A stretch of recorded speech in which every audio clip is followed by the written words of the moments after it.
Good afternoon, my friends.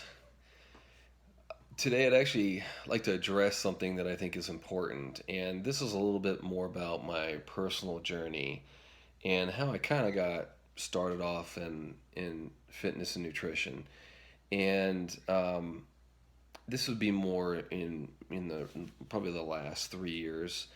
And we had some friends of ours that got us started on Advocare and the Advocare product line, and started attending a couple of the meetings. And it was more of a changing your lifestyle, a very positive experience for us, and even the talks that we got to participate in, and eventually we became distributors for the Advocare product line. And to this day, we still use Avocare. I have nothing but good to say about them. Some of their products I tend to shy from because they are pricey, but there are other products that are just absolutely fantastic, and I haven't found an equivalent of yet. And so we continue to use them, and we even have clients in our business that use them. One of those being Spark, so which is kind of a very good like beverage drink. So with a lot of vitamins and things like that. Anyway, so the reason why I bring this up is because Advocare also has a couple different challenges. They have a 24-day challenge, and then they have a Lean in 13, which is a more compressed version of that in a shorter period of time.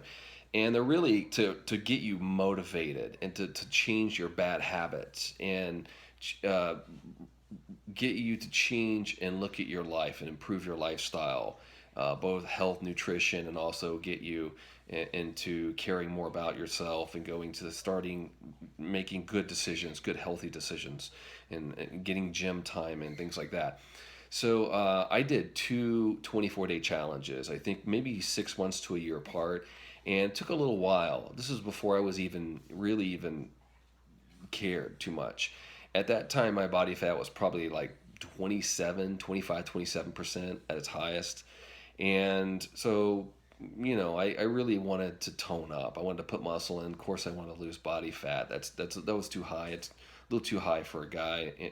And so I wanted to get my physique looking like a lot of guys that inspired me. That I see, pictures that we all do. We see people that inspire us. We look online, see pictures, videos, people that are very positive. Anyway, so started the two 24-day challenges. Had pretty good benefits to that. I mean, I noticed things that were better about myself. Then I finished a 24-day challenge, and then started a 13-day challenge in June, about 3 years ago. And this is where things get interesting, because when you're dieting, I've mentioned this before, but going to the gym is a stressor, but so is dieting. Dieting is not something that's easy, and I really hate even using the word dieting, because it should be a lifestyle adoption, something you adopt, a practice, something that you learn to do, and you just keep doing it, and it's a healthy thing. It helps motivate, keeps you inspired, keeps you just moving forward in life and setting goals. And we were actually, my wife and we had been married 20 years, so our 20-year anniversary was to go to Punta Cana, Dominican Republic. And so it was like a month and a half off, and I used that to inspire me to want to set a goal to get my body ready to have kind of more of a beach body. And so I did the 13-day challenge, and on that plan, the 24-day challenge and the 13-day challenge took me down to probably about, I would say 25, let's just say 19%. It's been a while. So it took me from 25 to 19, 20, 19%, and I was pretty happy with that. Um, Immediately after the 13-day challenge, I tried carb cycling. And if my memory serves me right, I'm going to post some links on this stuff later about the 13-day challenge and 24-day challenge. I think they're good kicking off processes to kind of get you stimulated to want to keep with a healthy lifestyle.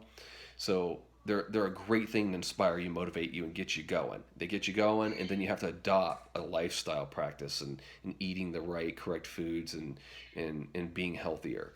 So I went from the 24-day to the 13 and then into a traditional carb cycling method. I will say, for me, my wife liked carb cycling. I did not. I didn't like the up and down every day going. Certain days you had the next day you had to have a low carb schedule. The next day you had a high carb, and it was just up, down, up, and it was it was too difficult to kind of manage the foods. Now, my wife loved it. I didn't. It just didn't work for me.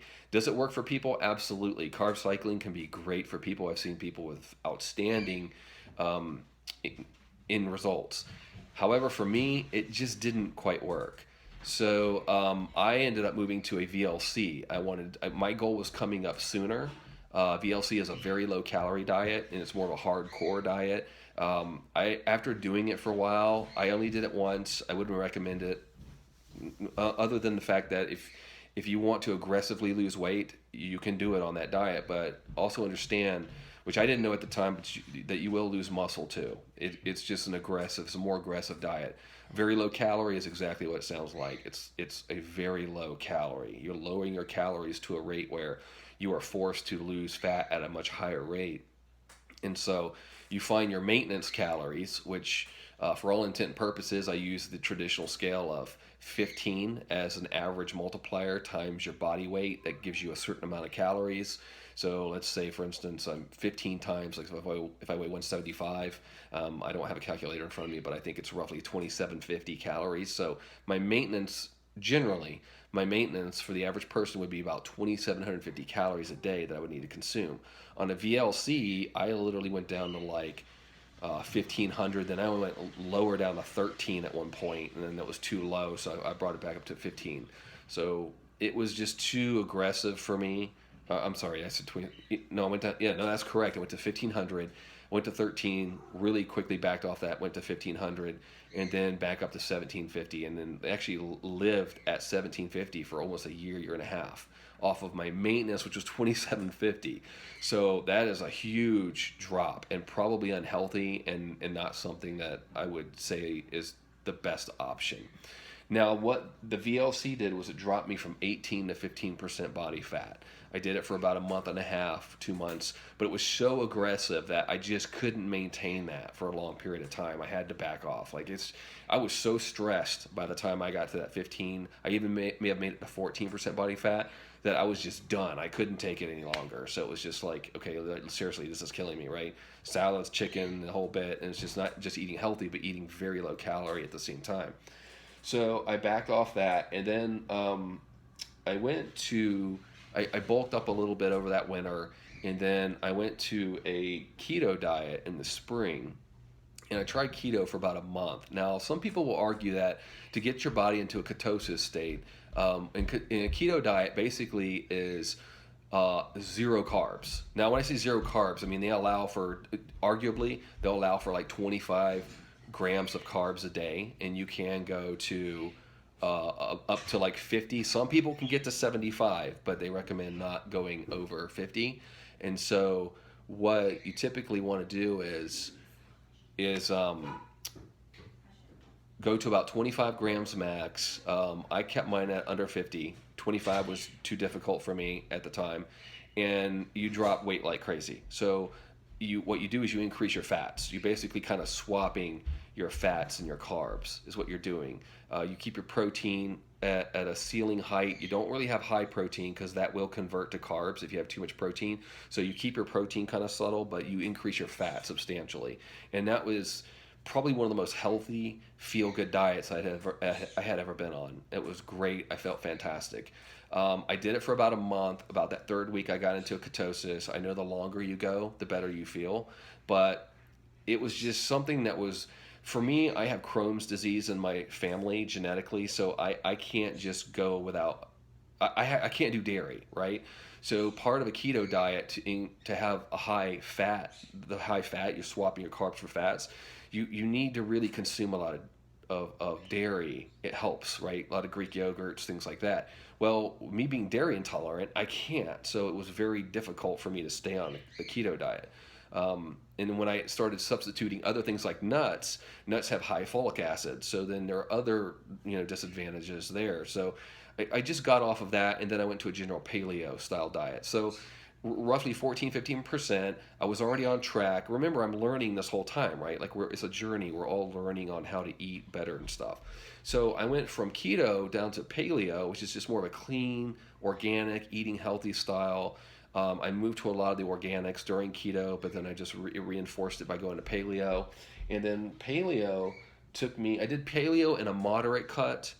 I put them together. I went about 2,000 calories. Again, my maintenance was 2,750. I consumed 2,000 calories, which is a pretty aggressive, actually. It's more of a mild aggressive cut. And I did paleo style diet. Now, not hardcore strict paleo, but just a paleo cleaning diet. Those two alone dropped me from that 14, 15% down to 11, 10%. And then at that point, once I hit my 10% goal, which I've been trying to attain that for 2 years, I was extremely happy. And at that point, I was done cutting. And so now I'm on a bulk diet. Been on a bulk diet for 2 months now. And I'm back up to roughly 14, 15%. Now we're swinging the other direction. So this would be another topic on bulking once I get a foundation for that and I get more experience and gain some wisdom from the bulking process. But cutting, I've got down pretty good. I know how to cut. I know how to lose weight. I've been doing it for like 3 years now. I would say just a moderate cut for those 3 years. And so if you guys have questions on this stuff, I've done a lot of these different diets. I've tried lots of things. And overall, it's been a great learning process for me in my journey. And so I would be happy to help you guys, answer any questions you may have. So thanks again, guys. And if you have any questions, post them below. And God bless, guys. Talk to you later.